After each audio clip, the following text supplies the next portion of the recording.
ஜெயிலுக்கு போக இருந்த எடப்பாடி பழனிச்சாமியை காப்பாற்றிய 2 பேர் பற்றி பேசிய ஓபிஎஸ். யாரால எடப்பாடி பழனிச்சாமி அரசியலுக்கு வந்தாரு? யாரால பதவி பெற்றாரு? சிறை செல்ல இருந்த அவர செல்வ கணபதி, முத்துச்சாமி இவங்க தான் காப்பாத்துனாங்க அப்படின்னு நாட்டு மக்களுக்கு நல்லாவே தெரியும் அப்படின்னு முன்னாள் முதல்வரும் போடி தொகுதி திமுக வேட்பாளருமான பன்னீர்செல்வம் பேசியிருக்காரு. தேனி மாவட்டம் போடியில போடி சட்டமன்ற தொகுதிக்கான மதசார்பற்ற முற்போக்கு கூட்டணி கட்சியினரோட செயல் வீரர்கள் கூட்டம் நடந்துச்சு. தேனி எம்பி தங்க தமிழ்ச்செல்வன், போடி சட்டமன்ற தொகுதி வேட்பாளர் பன்னீர்செல்வம், அப்புறம் முன்னாள் திமுக எம்எல்ஏ லக்ஷ்மணன் மாதிரியான நிர்வாகிகள் கலந்துக்கிட்டாங்க.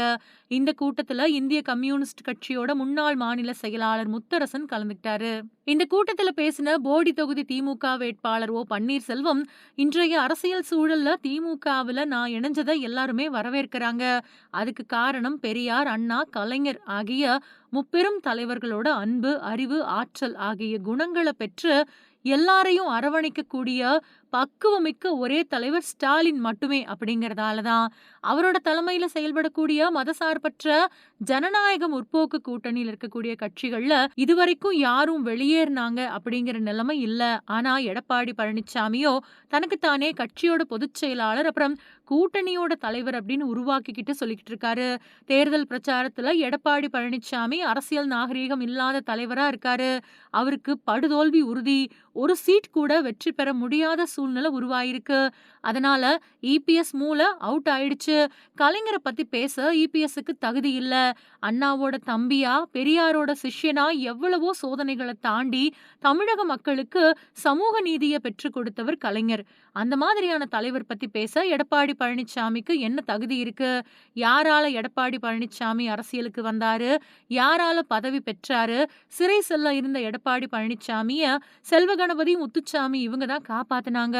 உலகத்துல நன்றி கெட்ட நம்பிக்கை துரோகி அரசியல்வாதி எடப்பாடி பழனிச்சாமி மட்டும்தான்.